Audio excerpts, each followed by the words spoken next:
I do want to bring in a guest. We do have Cliff May, the founder and president of the Foundation for Defensive Democracies and a good friend of the show. Cliff, thank you so much for taking the time to be here with us today. Good to be with you, Josh. All right, so I do have to ask here, because we know this is far from the first time that someone there in Russia, especially high-ranking, has made a comment about the U.S., criticizing it or criticizing President Trump. So what does it appear it is about that highly provocative comment that really struck Trump and led to what we're seeing now? So Dmitry Medvedev, who is, let me be blunt about this, he is both Putin's lapdog and attack dog. That's sort of his role here. And he is trying to intimidate President Trump. He is trying to intimidate the U.S. and make us cow.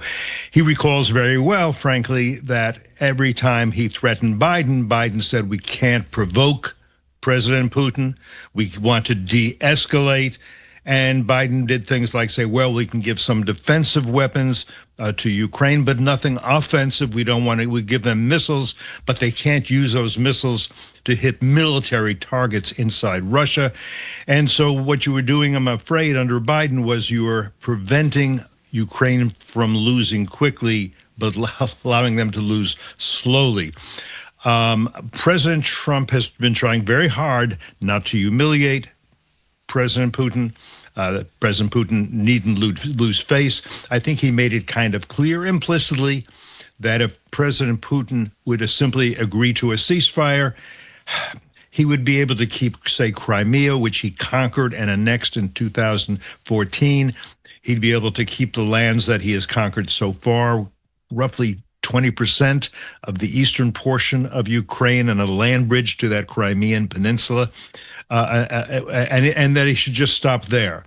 And Putin, in conversation after conversation, as you know, with Trump, was, as Trump said, tagging me along. In other words, stringing me along, saying, yeah, I want peace too, but I need to, but let's talk, we'll get to that. And I think it helped a lot that Melania, the First Lady, eventually told Trump what was going on, because Trump said to Melania, he's talked about this a couple of times, he would tell Melania, I just had a wonderful conversation with Vladimir. And she'd say, yeah. And after you did that, he bombed hospitals, and he bombed kindergartens, he bombed residential apartment buildings. She understood what was going on.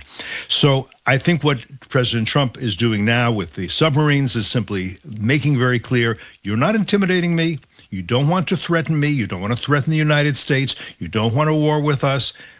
Do you understand what that would mean for you? You would lose very, very badly. Stop bluffing like this. I don't like it.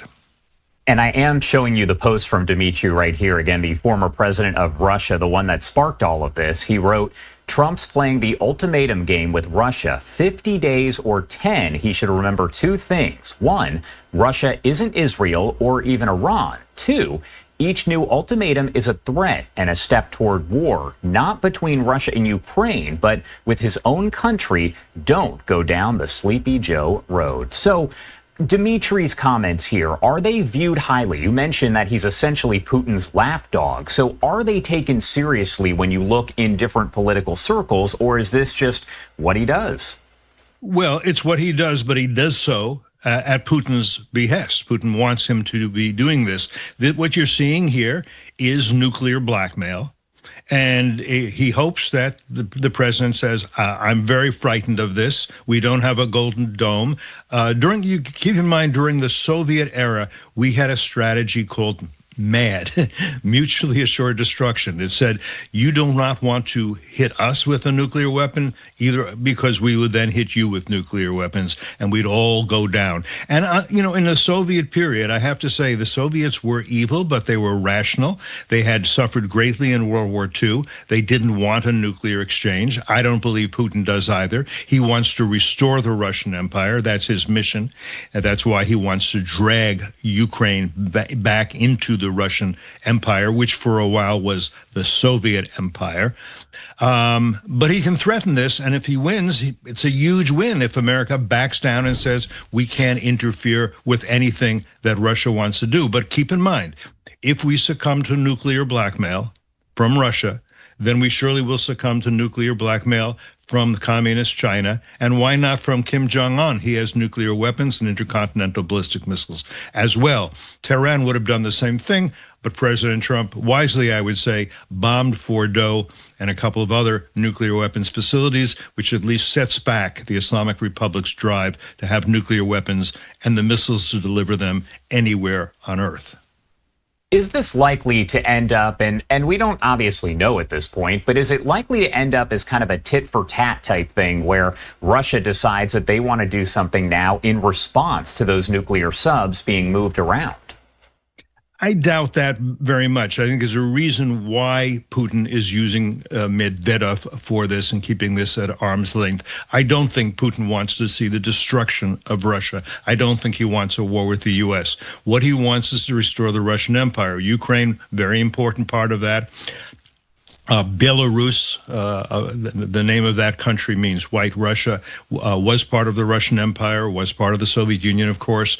It's essentially a vassal state at this point. He is working very hard and successfully, I would say, Putin, to drag Georgia, an independent nation, back into Russia's embrace. He took in 2008 2 provinces away from Georgia, and he's manipulating the current government of Georgia. He's interfering in Moldova, also an independent state that was part of the Soviet Union, part of the Russian Empire. He is threatening the Baltic states of Lithuania, Latvia, Estonia. Those were republics of the Soviet Union that the United States, by the way, never recognized as republics of the Soviet Union, always recognized their independence.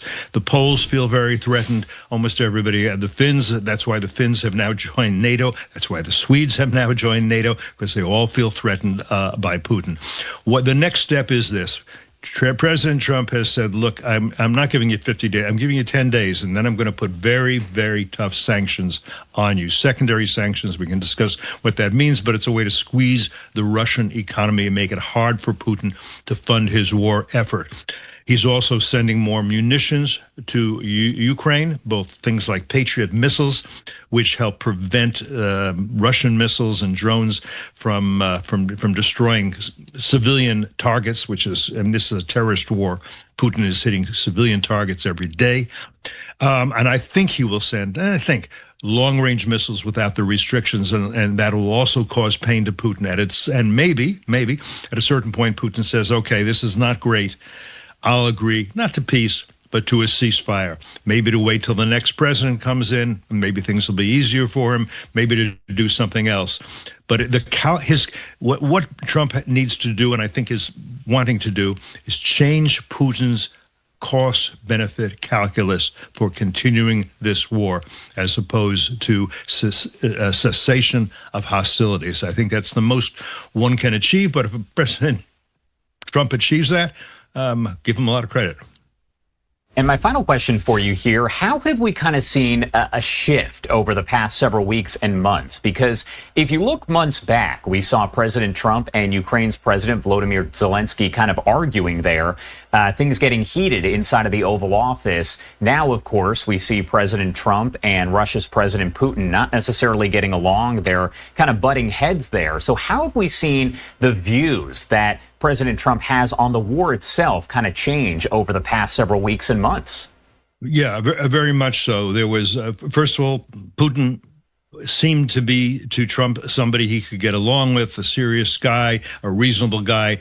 But now I think he understands that's not the case. This is a former KGB lieutenant colonel, and what he says and what he believes and what he means are very different. He's gotten frustrated and fed up with Putin to a great extent. I think that's true. And I think Melania Trump made clear to him, this guy is not your friend. This guy is not somebody easy to do business with.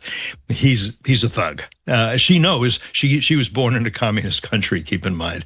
As for Zelensky, they didn't get along for a while for various reasons. They're getting along better. Why? Because Zelensky said, tell me what you want. You want a deal on minerals? I'll give you a deal on minerals, absolutely. But you got to have an independent Ukraine to go to complete that deal. You want a 30-day ceasefire? You got a 30-day ceasefire. Zelensky is saying yes, yes, yes to Trump.